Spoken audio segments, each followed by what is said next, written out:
Buenas, soy Ignacio Muñoz y en el día de hoy vamos a estar hablando de fecundación. Muy bien, primero que nada definir. ¿A qué se denomina fecundación? Uno puede encontrar muchas definiciones, ¿sí? Acá les puse de diferentes libros de embriología o de biología del desarrollo. Por ejemplo, a la unión de dos células germinales para originar un nuevo organismo denominado célula huevo o cigota.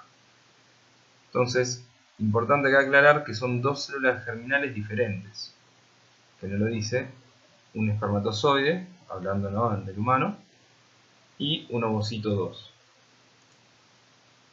Otra forma de decir la fecundación en el humano, o en la mayoría de los mamíferos, es a la unión de un espermatozoide y un ovocito 2, o uno lo puede hablar de una forma más amplia, que es como lo vamos a hablar hoy, que es un proceso que comienza con el depósito de los espermatozoides en la vagina y culmina con la anfimixis.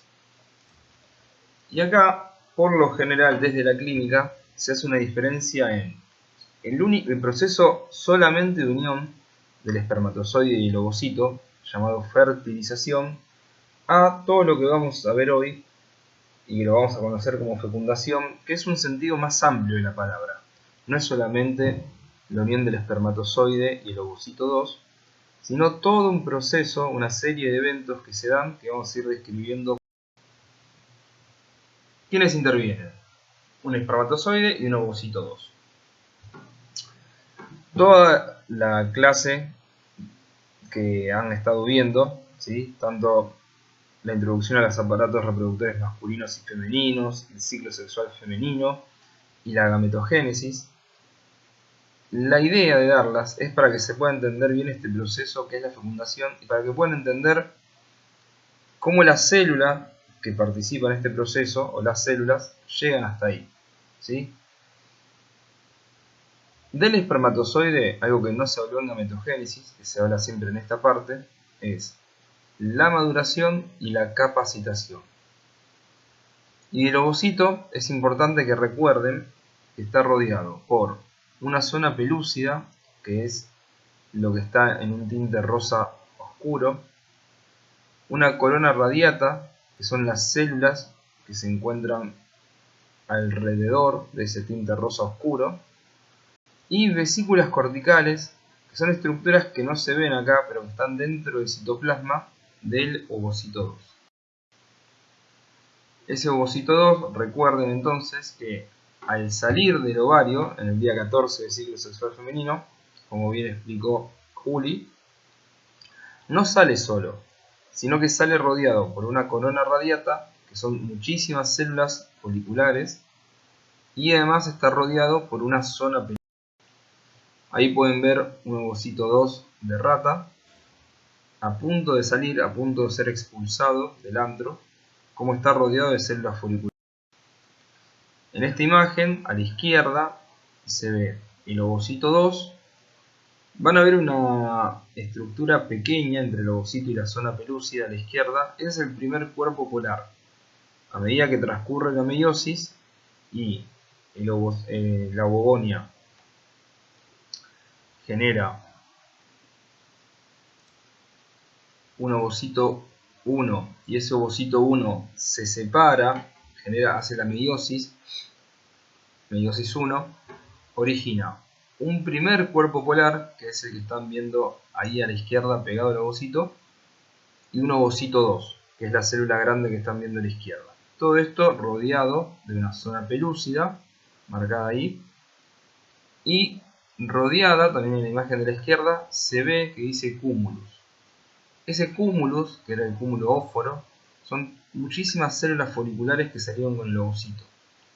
A la derecha, en la imagen de la derecha, se ve en el centro el ovocito 2 y muchísimas células rodeándolo. Eso se lo conoce como corona radiata o corona radiada.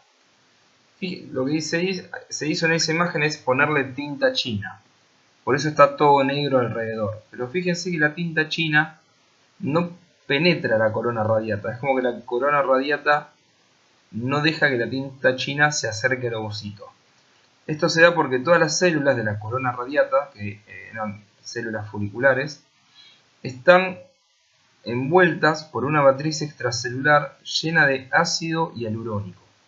Ese ácido hialurónico que está uniendo, digamos, todas las células de la corona radiata y protegiendo el ovocito, mantiene alejada. Bueno, ya hablamos un poco del ovocito, ahora vamos a hablar del espermatozoide.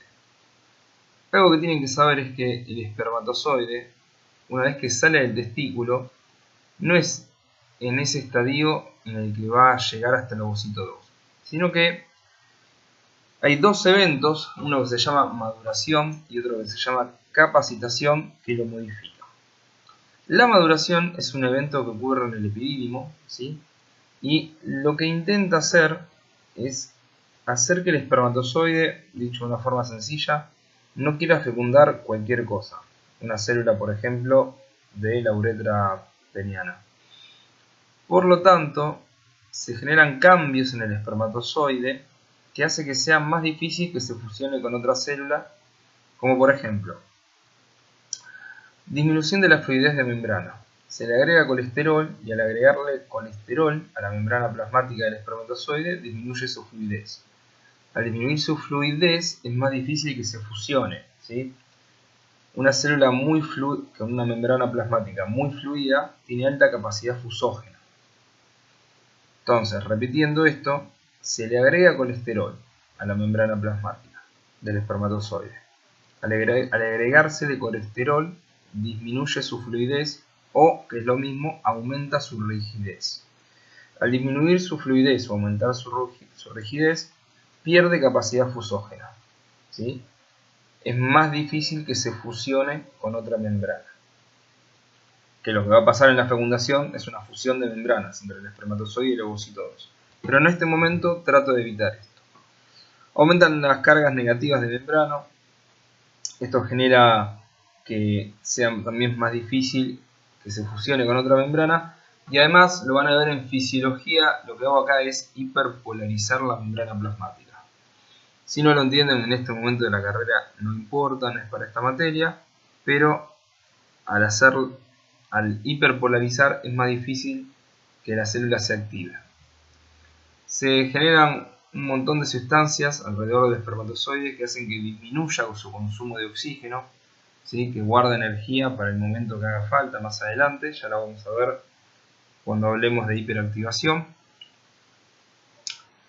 Y no lo dice acá, pero se le pone como una capuchón, como una caperuza de glucoproteínas que enmascara receptores que tiene el espermatozoide a nivel de la cabeza para que no pueda fusionarse con otras células, ¿sí? Por eso, un espermatozoide tomado en la cola del epidídimo, un espermatozoide que maduró, no puede fecundar, carece de capacidad fecundante. Una vez que el espermatozoide llega al tracto genital femenino, ocurre otro fenómeno que se llama capacitación. La capacitación involucra cambios bioquímicos prácticamente opuestos a la maduración, ¿sí? Donde se incrementa su capacidad fusógena como aumentando la fluidez de membrana o disminuyendo su rigidez, como disminuyendo el colesterol en la membrana plasmática. Disminuyen las cargas negativas de superficie, con lo cual es más fácil que despolarice. Si no entienden este término, no sean problema, lo van a ver en fisiología. Y aumenta el consumo de oxígeno. ¿Sí? El espermatozoide tiene mitocondrias, principalmente en el cuello, genera ATP utilizando este oxígeno y glucosa, y la capacitación va a llevar a un evento posterior que ahora vamos a ver, que se llama hiperactivación. ¿Qué es la hiperactivación? La hiperactivación es un proceso que ocurre en el flagelo del espermatozoide, donde empieza a batirlo de forma muy fuerte. Para esto aumenta el consumo de oxígeno con intensa actividad mitocondrial, ¿sí? Y es importante que haya pasado por la capacitación. Una vez teniendo estos tres términos, maduración, capacitación e hiperactivación, que lo voy a ir repitiendo específicamente en cada parte del trayecto, vamos a empezar con la fecundación, como todo ese proceso largo, desde que se deposita el espermatozoide hasta que se forma la célula huevo o célula cigoto. Muy bien. Por lo general, cuando se estudia la fecundación, para hacerlo más sencillo, se lo estudia como pasos. Es un evento que no tiene partes delimitadas, sino que es continuo, pero esta forma de estudiarlo hace que sea más fácil, más que nada si lo leen por primera vez. Les recomiendo que frenen un segundo, que los anoten, porque yo los voy a ir repitiendo uno por uno a medida que vayamos viendo las imágenes, pero no van a estar anotados en cada imagen. Los pasos de la fecundación son el ascenso de gametas, el encuentro de gametas, la penetración de la corona radiata, la adhesión a la zona pelúcida, la reacción acrosómica, la penetración de la zona pelúcida, la fusión de membranas, el bloqueo de la polispermia, la finalización de meiosis 2 y la formación del pronúcleo femenino, y la formación del pronúcleo masculino y la anfimixis. Al 9 y 10, principalmente la formación del pronúcleo femenino y masculino, también se lo llama singamia. Bien, vamos a empezar entonces con el ascenso de gametas. En el ascenso de gametas, previamente el espermatozoide no está solo, está rodeado de un líquido seminal. Como dijo Dye, el líquido seminal más los espermatozoides forman el semen. Y el líquido seminal es básico. ¿Por qué? Porque tiene que contrarrestar la acidez de la uretra peniana y la acidez de la vagina. ¿Sí? Otras barreras que va a tener el espermatozoide son el moco cervical. Cuando vieron ciclo sexual con Juli, habrán visto que hay una etapa progestacional y una etapa estrogénica. La primera etapa, la estrogénica, el moco tiene una disposición, principalmente de los primeros días, que genera como caminos por donde, o mejor dicho, no genera caminos por donde el espermatozoide puede pasar. Pero luego, cerca de la fecundación, por la acción de las hormonas estrógenos y progesterona, principalmente la progesterona, ese moco se vuelve más filante. Filante es de una palabra brasilera, filo, que quiere decir hilo, por lo cual si uno separa los dedos, ese moco deja un hilo de 10 centímetros por lo menos que no se rompe, y ese moco más espeso hace como callecitas por donde el espermatozoide puede pasar. Y después hay un gran stop en el camino de los espermatozoides, que es cuando se une la trompa de falopio con el útero. En esos puntos, que son dos, porque hay dos trompas de falopio, quedan como enganchados muchísimos espermatozoides y se van liberando lentamente, con lo cual aumenta el tiempo en el cual se puede quedar embarazada, ¿sí? Una relación sexual puede estar liberando espermatozoides desde la unión útero-torácica hacia la trompa de falopio durante 6 o 7 días. Bien. Ascenso, el primero de todos. Hablamos de que el espermatozoide llega rodeado con líquido seminal para contrarrestar la acidez vaginal, y en la cópula los espermatozoides son depositados en el fondo del saco vaginal posterior, que en algún momento Ana se los nombró.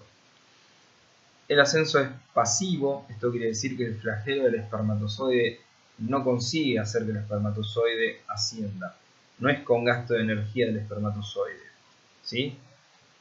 El espermatozoide asciende por otros motivos, por ejemplo, la peristalsis del útero. ¿Sí? Se ve que después de un orgasmo el útero tiene múltiples contracciones durante 30 minutos.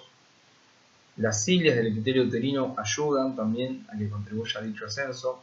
Por lo general las cilias sacan cosas. Las cilias de los bronquios sacan el moco hacia afuera, las cilias de la trompa y del útero sacan el moco cervical hacia afuera, pero en este caso las cilias pueden tener una ayuda, funcionan también como ayuda para que el espermatozoide pueda hacer un camino inverso al que hace el moco cervical y vayan ascendiendo hasta la trompa uterina. Luego del ascenso viene el encuentro de gametas. El encuentro de gametas, ¿sí?, ocurre en el tercio distal de la trompa de falopio, o donde se unen principalmente la ampolla con En esta imagen se puede ver con un círculo rojo donde se suele dar el encuentro de las gametas. De la izquierda ven las flechas por donde vienen ascendiendo los espermatozoides y desde el ovario se ve el camino que seguiría el ovocito 2 al salir. Bien, una vez que se encuentran en ese tercio distal, ¿con qué se encuentra el espermatozoide en primer lugar? Con esas células unidas por el ácido hialurónico llamado corona radiata. Y el espermatozoide tiene que atravesar esa corona radiata para poder llegar a fusionarse con el ovocito. Luego de esa corona radiata, como pueden ver en blanco, está la zona pelúcida y finalmente en azul la membrana plasmática del ovocito. ¿Cómo atraviesa primero la corona radiata? Por un lado habíamos visto que gracias a la capacitación que se da en el tracto genital femenino, no en un lugar especial, sino a medida que el espermatozoide va ascendiendo, ocurre un proceso que se llama hiperactivación. Y la hiperactivación, el espermatozoide, que venía en un ascenso pasivo, con un movimiento poco importante de su flagelo, lo empieza a batir fuertemente. Gracias a que bate el flagelo fuertemente, el flagelo es la cola del espermatozoide, empieza a atravesar la corona radiata.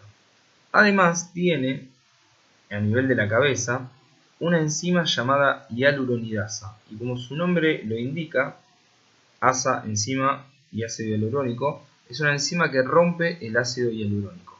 Entonces, gracias a la enzima hialuronidasa y gracias a la hiperactivación con el fuerte movimiento del flagelo, logra atravesar la corona radiata, que se puede ver en esta imagen como algunos la están atravesando, y llega a tener contacto con la zona pelúcida.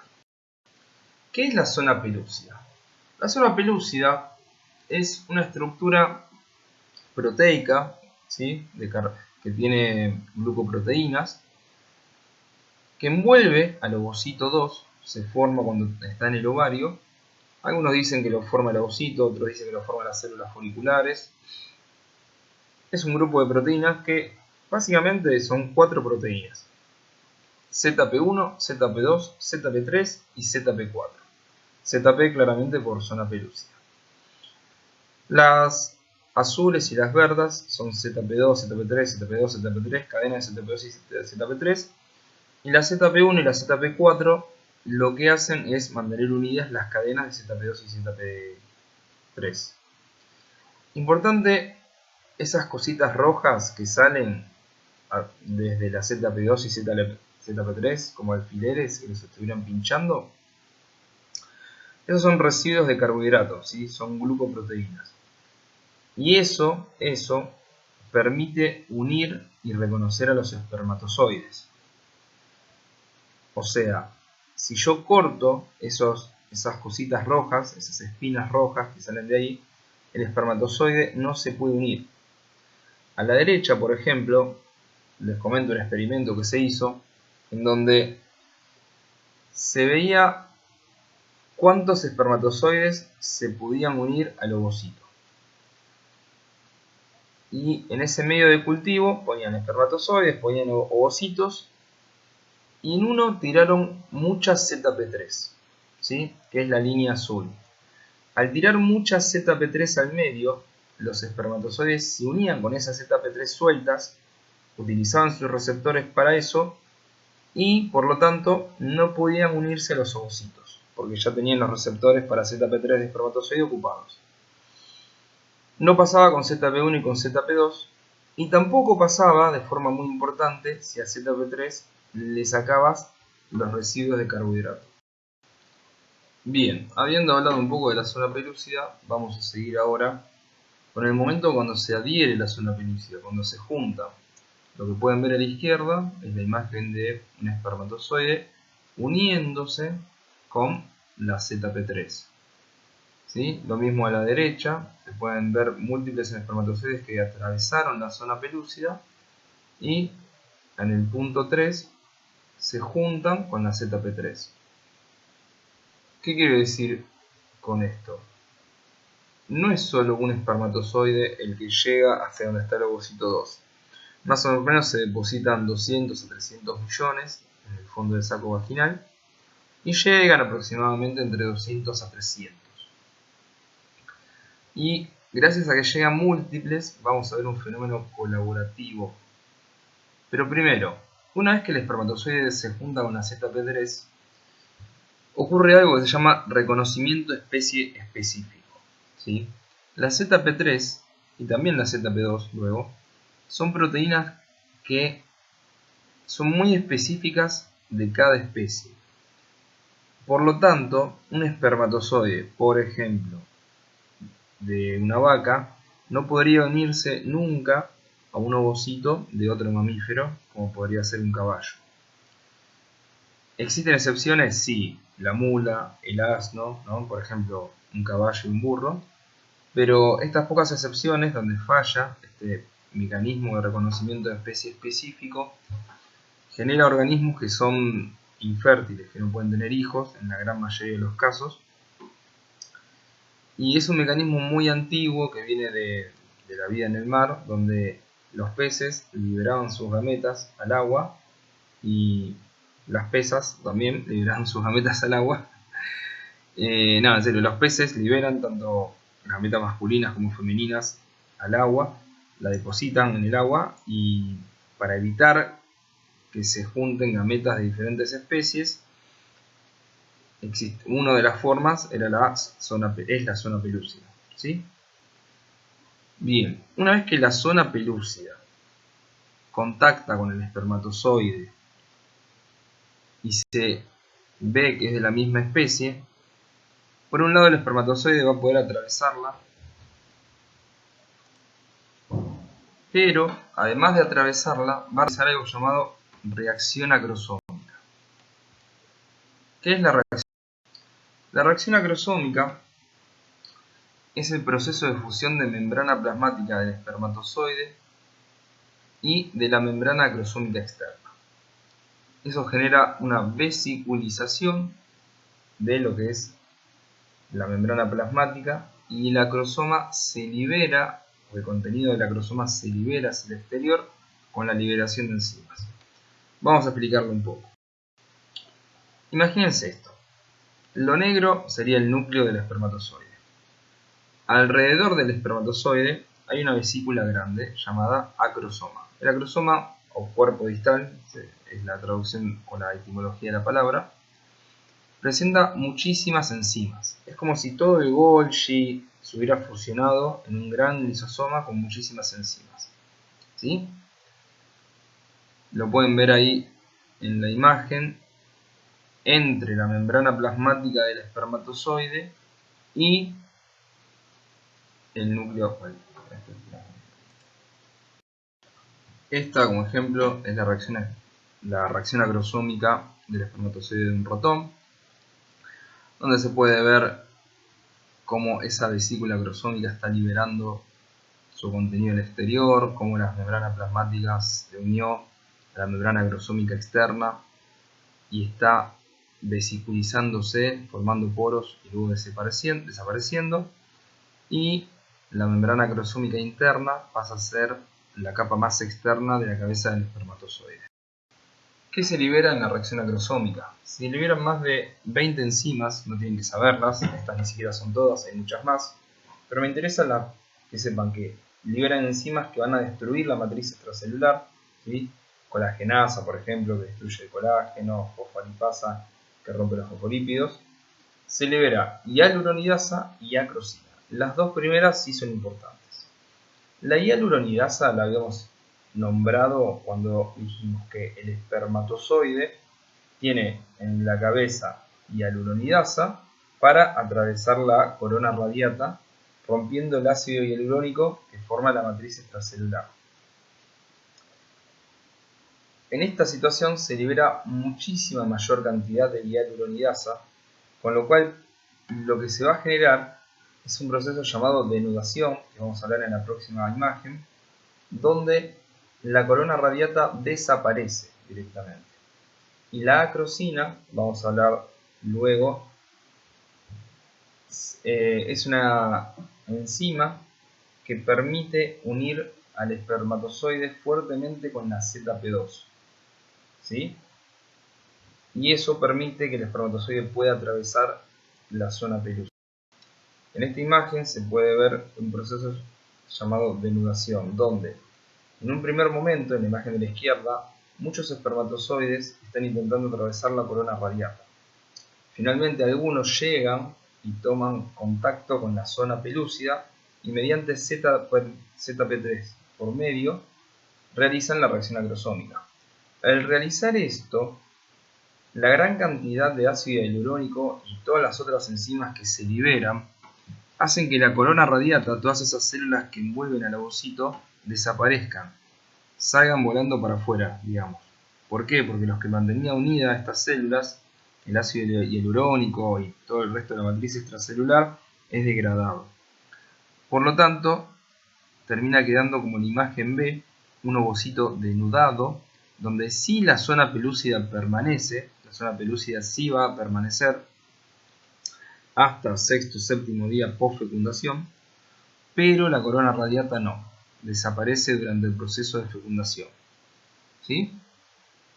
Es importante esto porque muchas veces no es el primer espermatozoide el que atraviesa la corona radiata y el que hace la reacción acrosómica el que participa en la unión con el ovocito 2, sino que los primeros espermatozoides realizan múltiples reacciones acrosómicas, o sea, un espermatozoide realiza uno, pero al llegar varios se dan muchas reacciones acrosómicas, se pierde la corona radiata y son los espermatozoides que vienen después los que consiguen, participar en el proceso de unión.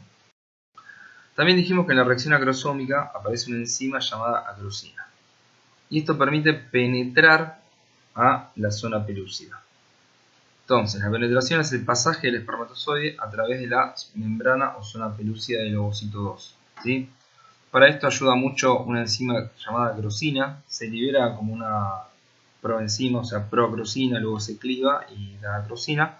Lo importante es que hace que la ZP2 de la zona pelúcida se una al espermatozoide y por esto permite atravesarla. Muy bien. Fusión de membranas. Primero, en la imagen A, el espermatozoide está atravesando una corona radiata. En la imagen B, se junta con la zona pelúcida, con la ZP3, realiza la reacción acrosómica, muchos la realizan y hacen que todas las enzimas, todas las células que acá no se ven de la corona radiata se alejen. En la imagen C, gracias a la acrosina, consigue atravesar la zona pelúcida. Y en ese momento, ambas membranas plasmáticas empiezan a fusionarse. La membrana plasmática del ovocito 2 y la membrana plasmática del espermatozoide. ¿Sí? Hay muchas enzimas, muchos receptores que permiten esto. Por ejemplo, el CD9 a nivel del ovocito es conocido como uno de los más importantes. Y esta fusión de membrana, tengan en cuenta que se da también porque el espermatozoide previamente realizó la capacitación, donde se extrajo colesterol y aumentó su fluidez, lo cual permite que sea mucho más fácil fusionar esa membrana con la del ovocito. Bien. Una vez que un espermatozoide fusiona su membrana con la membrana plasmática del ovocito 2, se da un fenómeno muy importante llamado bloqueo de la polispermia. Bloqueo de la polispermia, como su nombre lo dice, es no permitir que dos espermatozoides ingresen al ovocito. Solo uno debe ingresar. Por ahí uno tiene el concepto que si ingresan dos espermatozoides se puede dar un embarazo gemelar. No, si ingresan dos espermatozoides se puede dar una patología que va a ser, por un lado, inviable, ¿sí? No va a generar un organismo con capacidad de sobrevivir, y por otro lado hasta podría generar serios perjuicios en la salud de la madre y hasta matarla. Si les interesó la patología de la que estaba hablando, cuando ingresan dos espermatozoides, en la próxima clase o en placenta lo vamos a charlar. Se llama embarazo molar o mola hidatiforme. Como decía, el bloqueo de la polispermia se divide en dos eventos, bloqueo temprano y bloqueo tardío. El bloqueo temprano es poco importante, muy poco importante en humanos. Se basa en un ingreso masivo de sodio al ovocito, lo cual invierte las cargas de membrana. Ya lo van a ver en fisiología cuando estudien potencial de membrana o potencial de acción. Y eso genera por un rechazo de cargas negativas con negativas que el espermatozoide no puedan seguir acercándose. Pero como les dije, es poco importante en humanos y es muy importante en la vida en el mar. Y el bloqueo tardío de la polispermia sí es importante en humanos, en mamíferos, y evita que más de un espermatozoide ingrese al ovocito 2. ¿Sí? También se lo llama reacción cortical o reacción de zona. Y lo que ocurre es lo siguiente. En el citoplasma del ovocito hay vesículas llamadas vesículas corticales. Esas vesículas se fusionan con la membrana plasmática del ovocito y por exocitosis liberan su contenido al exterior. Al liberar su contenido al exterior, no sé si recuerdan, en un momento habíamos hablado de que la zona pilúcida tenía hidratos de carbono a nivel de la ZP3 que permitía la unión con los espermatozoides. Bueno, cortan esos residuos de carbohidratos y hacen que la zona pelúcida no pueda seguir uniéndose con los espermatozoides. Recuérdense que la zona pelúcida va a seguir, no es que destruye la zona pelúcida. La corona radiata se pierde, la zona pelúcida continúa. Solamente que esa zona pelúcida va a tener su ZP3 modificada para no poder unirse a los espermatozoides. También se ve que liberan ciertos componentes de la matriz extracelular que generan una membrana entre la zona pelúcida y el ovocito, como una gelatina que impediría que los espermatozoides puedan pasar. ¿Qué es lo que aporta una vez que se fusionaron las membranas, el ovocito y el espermatozoide a la célula huevo o cigoto? ¿Sí? Al nuevo individuo. El ovocito, muy importante, los dos muy importantes, pero bueno, aporta su gran citoplasma, es la célula más grande de todo el cuerpo, y en ese citoplasma hay muchos ARNs, ¿sí? ARN mensajero, de transferencia, ribosomal, ya preformado, lo cual permite que una vez que se activa el ovocito 2, al tener contacto con el espermatozoide, pueda empezar a fabricar proteínas y no tenga que esperar a que se fusionen los dos núcleos y empiece a sintetizarse ese ADN y luego de que se unificó ese ADN se transcribe y luego se traduce. En cambio ya tiene todo preparado para empezar con las primeras divisiones celulares gracias a que el genoma materno había dejado guardado ya ARNs y nutrientes para realizarlo. Además de ese citoplasma, muy rico en nutrientes, ARN mensajeros, aporta su núcleo haploide, que todavía no finalizó meiosis 2, pero ya la va a finalizar, el sistema de endomembranas que tiene, el REL, el RER, el Golgi, vesículas, etc.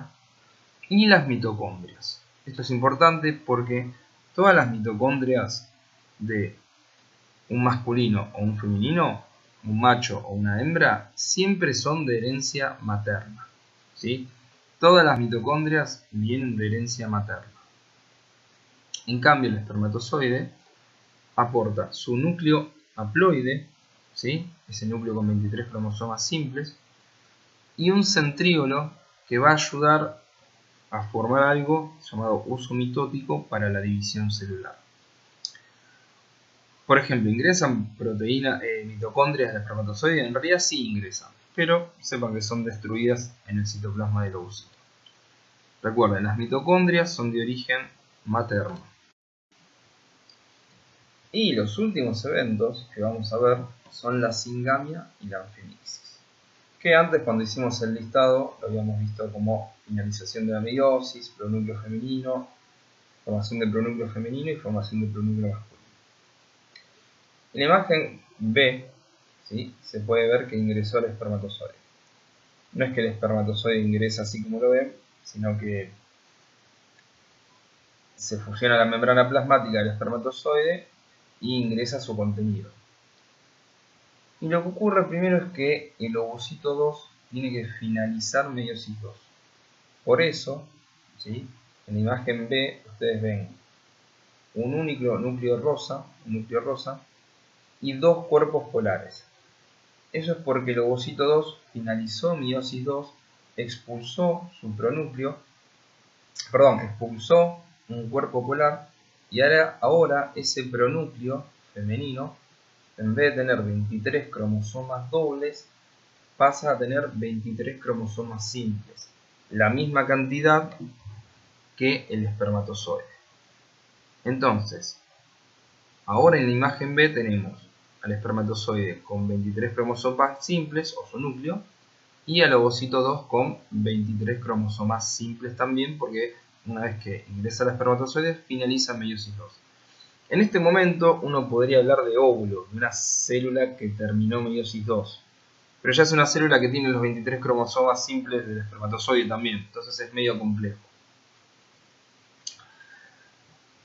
En la imagen C vamos a ver un proceso llamado singamia, en la C y en la D. La singamia es la preparación de los pronúcleos, como el núcleo del espermatozoide y el núcleo del ovocito se transforman en un pronúcleo masculino y femenino. Para eso, sus membranas nucleares o cariotecas se tienen que desarmar, ¿sí? No desaparecen, no se rompen, sino que se desarman. Y cada uno con 23 cromosomas simples tiene que duplicar su ADN y tener nuevamente 23 cromosomas dobles, ¿sí? ¿Por qué? Porque cuando se fusionen y se dividan, yo tengo que partir de inicio para realizar una división celular de 46 cromosomas dobles. Entonces repito, el núcleo del espermatozoide 23 cromosomas simples, el núcleo del ovocito que finalizó meiosis 2 ahora tiene 23 cromosomas simples. Ambos duplican su ADN y termina cada uno con 23 cromosomas dobles. Además, el centríolo del espermatozoide se duplica y empieza a formar el huso mitótico. En la imagen D ven cómo ambos pronúcleos, ahora sí masculino y femenino, se acercan a la línea media. Todo este proceso en donde se forman los pronúcleos masculinos y femeninos se llama singamia. Y por último se forman los cromosomas y lo que ven en la imagen E se llama la anfimixis. ¿Qué es la anfimixis? La anfimixis es un momento en donde los cromosomas se disponen en el plano ecuatorial y empiezan a ser separados. Es una imagen, es la primera metafase de toda persona. Es el fin de la fecundación y es el inicio de lo que vamos a ver en la próxima clase, que es la segmentación. Pero para que se entienda, la anfimixis es un momento. Es lo que en mitosis van a estudiar como metafase, pero es la primera metafase de una persona. Muy bien, ¿para qué nos estuvieron escuchando? ¿Para qué estudiar fecundación? Por esto, por las consecuencias de la fecundación.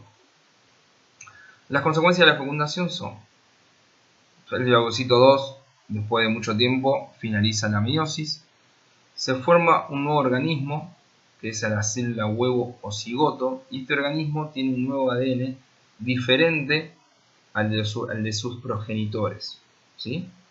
Se restablece el número diploide, porque partíamos de dos células con 23 cromosomas, el espermatozoide con 23 cromosomas simples, el ovocito con 23 cromosomas dobles, pero 23 al fin. Y ahora esta nueva célula va a tener 46 cromosomas, el número diploide de la especie humana. Y se determina el sexo cromosómico. Recuerden que el espermatozoide podía tener, como vieron en gametogénesis, un contenido XX, un contenido X o un contenido Y en el cromosoma sexual. En cambio el ovocito solamente conlleva el X, ¿sí? Muy bien, con esto vamos terminando. Esta es la célula con la que vamos a empezar a estudiar la próxima clase, la célula huevo o cigoto. En esta célula lo que pueden ver es que están los dos pronúcleos fusionándose y está rodeado por la zona pelúcida, ¿sí? Esta es la célula que va a empezar en la próxima clase la segmentación. Y luego seguiremos con implantación y con gastrulación. Espero que se haya entendido y cualquier cosa el viernes vamos a estar disponibles para responder todas sus dudas. Un saludo.